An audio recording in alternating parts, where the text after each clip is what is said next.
अस्सलाम वालेकुम रहमतुल्लाहि व बरकातुहू। उम्मीद है तमाम दोस्त बात खैरियत से होंगे। कैपिटल कराची की इस नई पॉडकास्ट में आप सबको खुशामदीद। आज हमारे साथ जो मेहमान बैठे हैं पाकिस्तान मरकजी मुस्लिम लीग पाकिस्तान के नायब सदर जनाब फैसल नदीम साहब। फैसल साहब बहुत शुक्रिया। आपका भी बहुत बहुत शुक्रिया। आपने इस कीमती वक्त में हमारे स्टूडियो को टाइम दिया, आपके बेहद शुक्रगुजार है। और आपका ये वक्त जो है अल्लाह से दुआ करते हैं इंशाअल्लाह ताला हमारे लिए भी और सुनने वालों के लिए भी फायदेमंद इंशाअल्लाह। फैसल भाई, पाकिस्तान मरकजी मुस्लिम लीग को अगर हम देखते हैं कराची के अंदर, अगर मैं खाली कराची की बात करूं तो शहर भर के अंदर हमें ये जो एक्टिविटीज़ करते नज़र आते हैं, सस्ता तंदूर लगाते हैं, बाजार लगाते हैं, मतलब इस किस्म के काम कर रहे हैं जो कि एनजीओ करती है। तो मेरा और मेरी ऑडियंस का सवाल ये है आपसे कि क्या इस किस्म के काम करने के बाद जो कराची के मसाइल हैं उस पर किस हद तक काबू पाया जा सकता है, क्योंकि हमारे मसाइल बहुत बड़े हैं और वसाइल बहुत थोड़े हैं।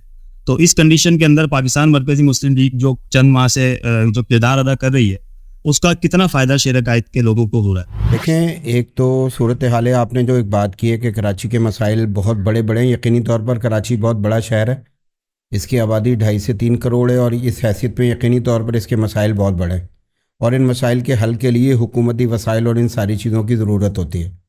तो लेकिन क्या ख्याल है कि सिर्फ हुकूमती वसाइल का इंतज़ार किया जाना चाहिए या फिर जब तक आपके पास इख्तियार नहीं आता या इन वसाइल पर आपको इख्तियार हासिल नहीं होता तो जो कुछ भी आपके समझ लें कि इख्तियार में है, जो कुछ आपसे हो सकता है वो भी ना किया जाए। तो इस हवाले से ये समझ लीजिए कि हमारी